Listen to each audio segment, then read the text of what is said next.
পাখি পাকা পেঁপে খায়, পাখি পাকা পেঁপে খায়, পাখি পাকা পেঁপে খায়। বন্ধুরা আমি যেভাবে বললাম পাখি পাকা পেঁপে খায়, তোমরা পারলে এরকম ভাবে তাড়াতাড়ি বলো তো, তাহলে আমি মনে করব তুমি ইন্টেলিজেন্ট। এ কাকু তুমি কিন্তু আমার ভিতরের বিচিগুলো ফেলে দিও না, তুমি এই বিচিগুলো নিয়ে ভালো করে রেখে দাও। এই বিচিগুলো থেকে আবার পেঁপে গাছ হবে, তখন ওখান থেকে আরো পেঁপে হবে, তারপর ওখান থেকে হয়ে যাবে তুমি লাখপতি। এ কাকু আমাকে দেখে তোমার জিভ দিয়ে জল পড়ছে নাকি? তাহলে তাড়াতাড়ি আমাকে খাওয়ার ব্যবস্থা করো।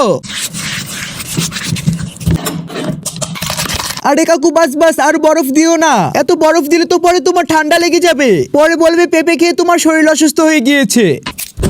আরে কাকু সুইচটা চালু করার জন্য তোমাকে কি সবসময় মনে করিয়ে দিতে হবে নাকি? নাও নাও সুইচটা চালু করো।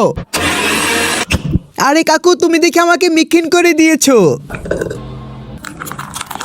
কাকু তুমি এখন আমাকে খেয়ে নাও, তাহলে তোমার পেট পরিষ্কার হয়ে যাবে। আর হ্যাঁ বন্ধুরা, কে কে বলতে পেরেছো পাখি পাকা পেঁপে খায়? আর হ্যাঁ, এরকম আরো মজার মজার ভিডিও পেতে চাইলে ভিডিওটিতে একটি লাইক দিয়ে দিও।